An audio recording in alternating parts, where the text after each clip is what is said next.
बच्चों, आज हम कारक चिन्ह पढ़ेंगे।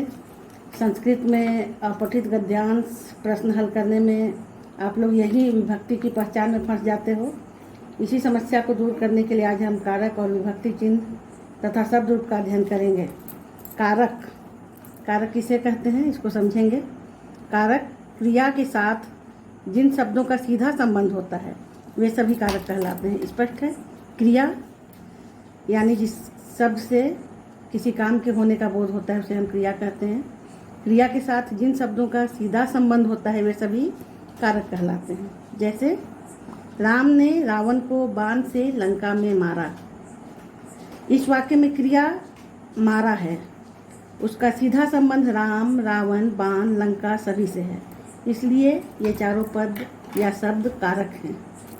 अब विभक्ति पर आते हैं। विभक्ति जिससे कारक की अवस्था तथा वचन को अलग किया जाए उसे विभक्ति कहते हैं।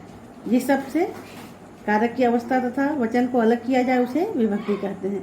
यानी क्रिया को ध्यान में रखकर जो विभक्ति लगाई जाती है कारक विभक्ति कहलाती है। अब हम विभक्तियों के प्रकार पर आते हैं। विभक्ति के 7 प्रकार होते हैं।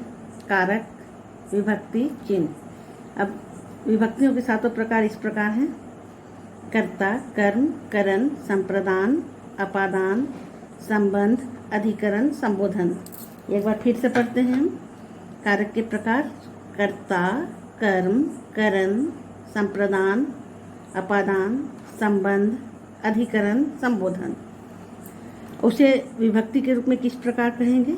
कर्ता को प्रथमा विभक्ति, कर्म को द्वितीया विभक्ति, करण को तृतीया विभक्ति, संप्रदान चतुर्थी, अपादान पंचमी, संबंध षष्ठी, अधिकरण सप्तमी, संबोधन ये प्रकार में नहीं आता है लेकिन इसके चिन्ह हैं हे और अरे।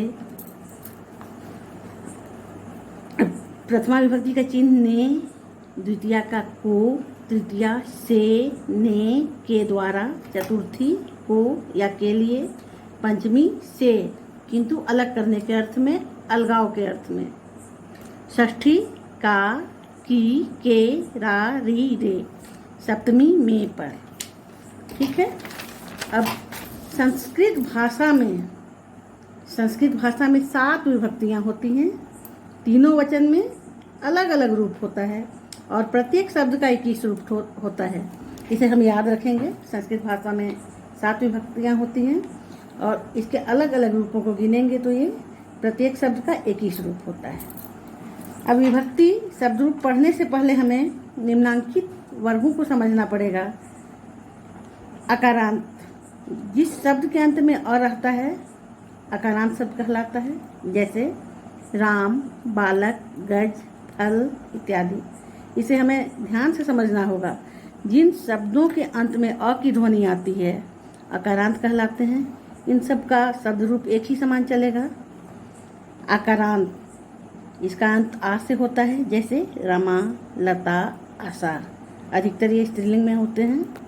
इकारांत, इसका अंत ई से होता है, मुनि, मति, हरि इत्यादि। इकारांत, अंत में बड़ी ही होता है, जैसे नदी, देवी, लेखनी।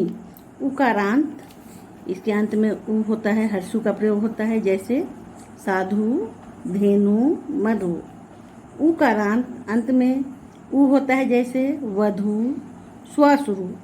ऋकारांत, री अंत में होता है, जैसे मातृ, पितृ, कतरी।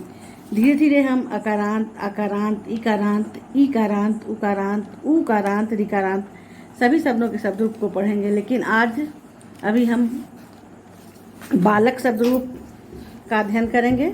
हमने भी अपनी पढ़ाई बालक शब्द रूप और राम शब्द रूप से ही शुरू की थी। ध्यान से पढ़ेंगे। एक बार आप लोग ध्यान से देखिए शब्द रूप को। बालक, अकारांत पुल्लिंग शब्द। बालक क्या है? और से अंत होने वाला पुल्लिंग शब्द है। अब विभक्तियों को ध्यान से देखेंगे। विभक्ति एक वचन, द्विवचन, बहुवचन। स्पष्ट है। विभक्ति मतलब कारक चिन्ह। एक वचन जिस शब्द से एक संख्या का बोध हो, द्विवचन 2 संख्याओं का बोध होने वाला शब्द, और बहुवचन बहुत सारी अनंत 2 से ज़्यादा संख्याओं के प्रयोग में होने वाले शब्द। अब प्रथमा विभक्ति जैसा कि अभी हमने विभक्ति चिन्ह में देखा था कि प्रथमा विभक्ति जो है वो कर्ता कारक का चिन्ह है, इसलिए इसमें ने लगता है। द्वितीया में को लगता है, तृतीया में के द्वारा लगता है, चतुर्थी में के लिए लगता है, पंचमी में से लगता है, षष्ठी में का के की लगता है, सप्तमी में पर लगता है। स्पष्ट है। अब हम इसको एक बार पढ़ेंगे। प्रथमा बालकर बालकौ बालका, द्वितीया बालकम बालकौ बालकान, तृतीया बालकेन बालकाभ्याम बालकै, चतुर्थी बालकाय बालकाभ्याम बालकेभ्यः, पंचमी बालकात् बालकाभ्याम बालकेभ्यः, षष्ठी बालकस्य बालकयो बालकानां, सप्तमी बालके बालकयो बालकेषु, संबोधन हे बालक हे बालको हे बालका।